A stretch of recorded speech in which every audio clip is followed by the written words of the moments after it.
전처는 지병으로 8년 전에 하늘나라로 떠났습니다.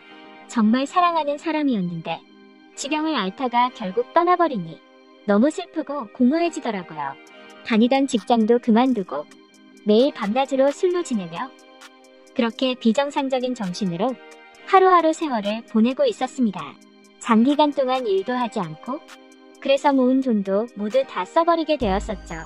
돈이 없으니 술도 먹지 못하기 때문에 어쩔 수 없이 노가다를 다니게 되었습니다. 그리고 하루 일당 11만원을 받으며 오전 5시에 출근, 오후 4시에 퇴근 후에는 또 집에 들어와 혼자 술을 마시며 지냈습니다. 같이 일하면서 친해지게 된 5살 많은 형님이 계셨는데 어느 날 그 형님과 퇴근 후 술자리를 가지게 되었습니다. 그 형님은 가족이 있고 가족을 부양하기 위해서 매일 노가다를 다닌다고 하더라고요. 잠시 잊고 살았던 와이프 생각이 다시 나서 눈물이 계속 흐르더군요. 그리고 그 형님이 잘 알고 지내는 동생이 있다며 소개를 해준다며 지금 불렀으니 오면 잘해보라고 하더라고요. 저는 비록 하늘나라로 떠난 와이프가 있기에 그럴 수 없다라고 형님께 말씀드렸지만 산 사람은 살아야지 라고 말씀하시더라고요. 그 말을 들으니 여지껏 저한테 그런 말 해주는 사람이 단 한 명도 없었고 그 누구에게도 위로 한번 받아본 적이 없었다는 것을 깨닫고 정말 오열하듯이 울었습니다. 시간이 얼마 흐르지 않아 형님께서 소개해 주신다던 여성분이 들어오셨습니다. 저는 당연히 제 마음속에는 아직 제 와이프가 있기 때문에는 길조차 주지 않았었죠. 근데 그 여성분은 저랑 나이도 똑같은데 미혼이라고 하더라고요. 제가 40대인데 말이죠. 그래서 요즘은 독신주의가 많으니 그냥 그러려니 하고 있었습니다. 셋이서 술을 먹다가 노래방도 가고 해장국집에서 또 반주를 했고 7년간 이성과 접촉이 단 한 번도 없었는데 저도 모르게 눈길이 가게 되더라고요. 그 여성분은 대놓고 저를 쳐다보며 저는 상남자 같은 남자 좋아해요 이러더군요. 저는 순간 당황했었지만 형님이 얘는 솔직하게 자기 표현하는 사람이라면서 잘해보라고 하더라고요. 그리고 적극적으로 표현을 해주니 저도 어쩔 수 없는 사람인가 봐요. 저도 모르게 그 여성분의 말 한마디에 설레게 되었고 여성분과 연락처를 주고받고 저 혼자서의 착각일 수도 있었지만 그 여성분과 왠지 잘 될 것 같다는 느낌에 건강도 챙겨야겠다고 생각이 들어서 헬스장도 매일 가게 되었고 노가다 일이 끝나면 술이 아닌 정상적인 사람의 생활 패턴으로 살아가기 시작했어요. 그리고 여성분과 잦은 데이트를 하며 얼마 되지 않아 연인 관계가 되었고 그렇게 저는 행복한 나날들을 보내게 되었었죠. 그리고 오랜만에 만난 친구들에게도 여자친구를 소개해주고 부모님께도 여자친구 인사를 드렸습니다. 그리고 전처가 있는 납골 땅에 가서도 인사했었고요. 주변 사람들에게 많은 용기를 받아 4개월 연애 끝에 저희는 결혼을 하게 되었어요. 제가 하는 노가다가 쉬운 일은 아니었지만 그리고 넉넉한 형편은 아니었지만 지금의 아내는 제 사정을 모두 이해해 주었답니다. 좋은 성격을 가진 아내 덕분에 저는 짧은 연애를 하고 남들보다는 조금 빠른 결혼을 선택했었죠.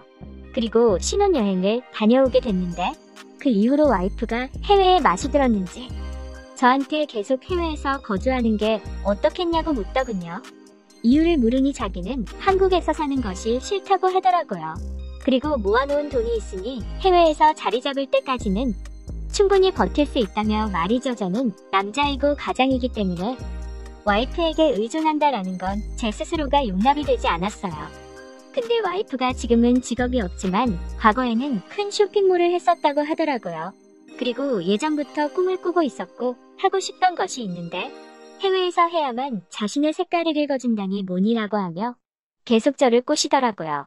직업이 없는 와이프는 매일 집에서 컴퓨터만 쳐다보고 있고 2달 동안 사람이 그러고 있으니 제가 와이프에게 포기 선언을 하고 어쩔 수 없이 저희는 프랑스로 이민을 가게 되었답니다.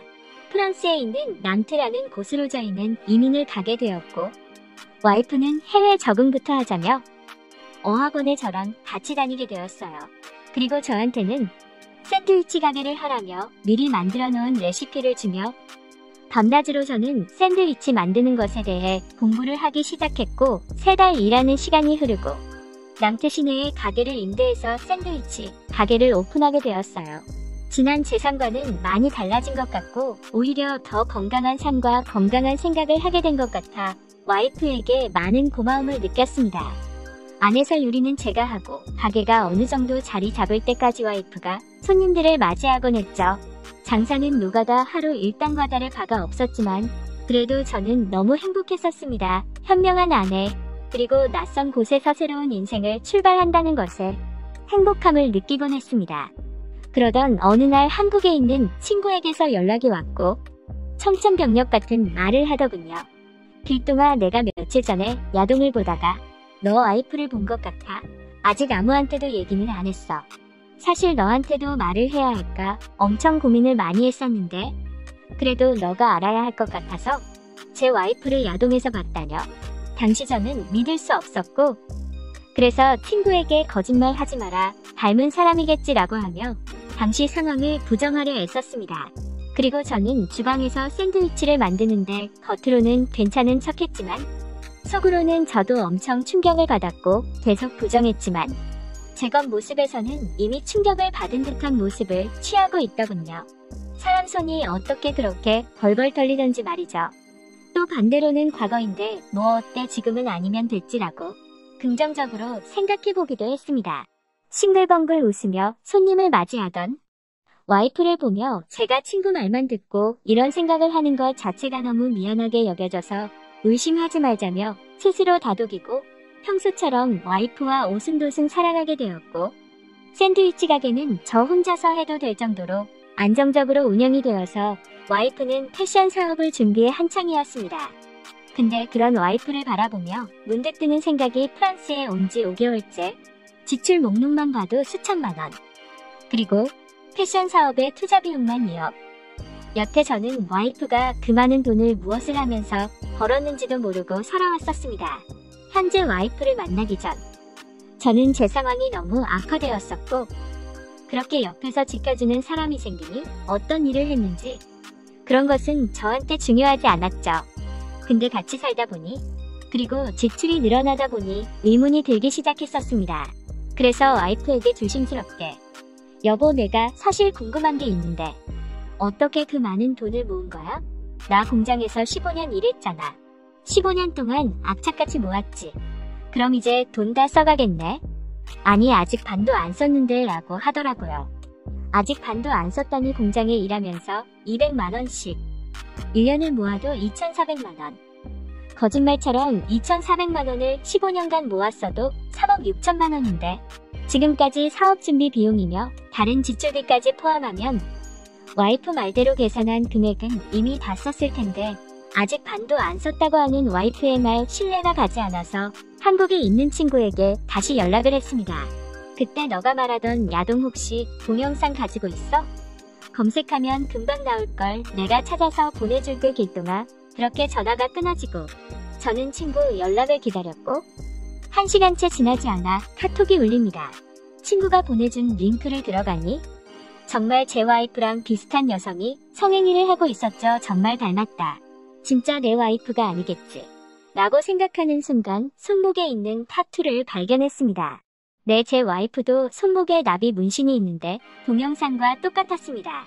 동영상이 남자와 성행위를 하는 것은 아니었지만 인터넷상의 있는 방송 플랫폼에서 많은 남자들이 보는 앞에서 벗고 성행위를 하는 그런 동영상이었습니다.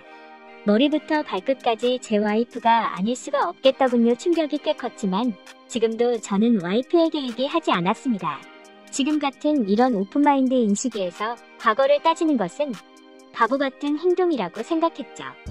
그래서 저는 와이프의 말을 믿자라고 스스로 최면하며 그렇게 저 스스로를 최면하고 계속 긍정적으로 생각하니 와이프에 대한 좋은 감정이 사라지지는 않더라고요. 그리고 그런 영상을 통해서 사람들이 알몸만 봤을 뿐이지 관계를 맺은 건 아니니깐요. 저는 괜찮았습니다. 아니, 괜찮은 척이라도 하면서 지금의 와이프를 최선을 다해 사랑해왔었습니다. 근데 최근에 고민이 생겼습니다. 그래서 사연을 보내게 되었고요. 와이프와 저는 자녀 계획을 두고 있습니다. 근데 시부모님이 자녀는 한국 교육을 배워야 한다며 자녀 낳으면 한국으로 보내라고 하더라고요. 한국 교육 좋죠. 근데 그 말을 듣는 순간 문득 머릿속으로 지나쳐간 건 와이프의 과거 이력이었습니다. 비록 저는 와이프의 과거 이력까지도 사랑하는 남편이 되었지만 태어날 아기는 엄마의 과거 이력을 배제할 수는 없겠다는 것이죠. 물론 몇 년 후의 이야기이겠지만 벌써부터 저는 걱정이 됩니다. 정말 까놓고 말하면 아이가 크고 나서 주변 친구들이 눈에 엄마, 야동에 나오던데라고 할 수도 있는 거죠. 그리고 왕따까지 당할 것 같아서 분신 걱정이 아직 큽니다. 조언을 부탁드려요. 여러분 와이프의 이력을 모르는 시부모님 말씀대로 한국에서 아이를 키우며 제가 걱정하는 것은 무시하고 살지 않으면 시부모님 말씀을 거절하고 저희랑 같이 살면서 프랑스 학교에 보낼지 너무 큰 고민입니다. 제 생각에는 시부모님 말씀을 거절하고 저희랑 같이 살며 프랑스 학교에 보내는 것이 가장 옳은 방법이라고 생각합니다만 정말 애국심이 뭐라고